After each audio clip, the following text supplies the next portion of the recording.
Hello friends, welcome to Physics Universe. Now today our topic is Standard 11 4.8 Motion in a plane with constant acceleration. So earlier we discussed about three equation of motions here. So here we discuss motion in a plane. Is for example, plane is in two dimension. Clear? So first of all, what is acceleration formula? So to write acceleration formula, first let v is final velocity. It is vector v because it is vector quantity. Clear? v0, vector v0 is initial velocity. Okay, how can we say that this is the final and this is initial? So final means at t is equal to t time, and initial means at t is equal to 0 time. So initial time. Clear? Okay, now the time taken, by clearly we can see that time taken is t. So if we take acceleration as vector a, then formula is equal to final velocity minus initial velocity upon final time minus initial time.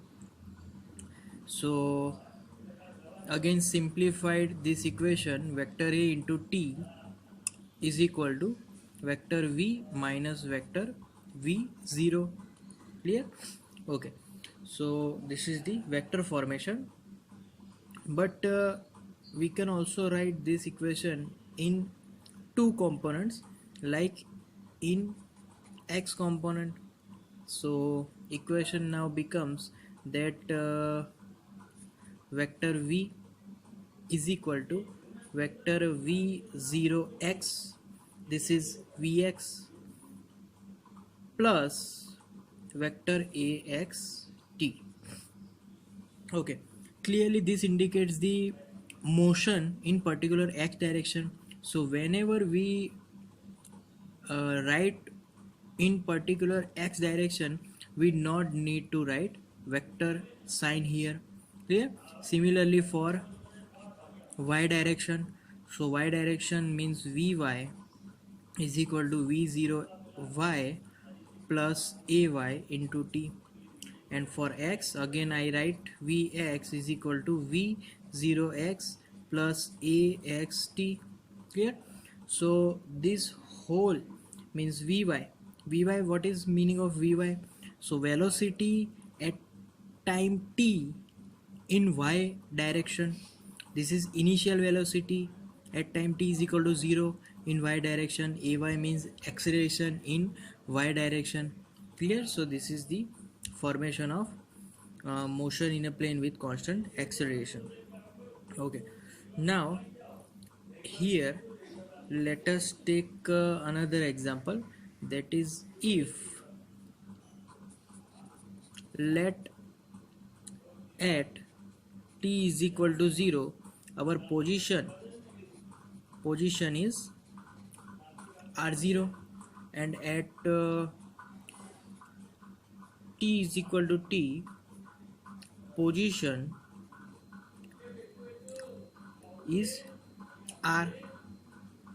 So by putting second equation of motion, so it will become vector final position minus initial position is equal to v vector v0 t plus half at square.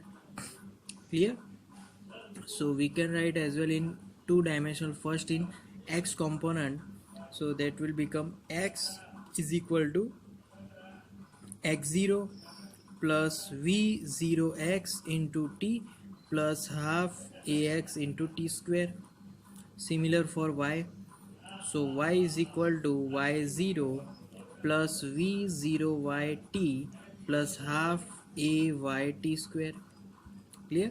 So these are the components in x as well as y direction. Clear? Okay. Now, so this whole formation of equation indicates that if motion is in two dimension, we take one dimension individually. Clear? So in this motion, projections are mutually perpendicular. As we can see that here this is x component, this is y component. We know that x and y both are perpendicular to each other. Clear? So motion projections are mutually perpendicular to each other. Clear? So thank you guys, that's all for today now.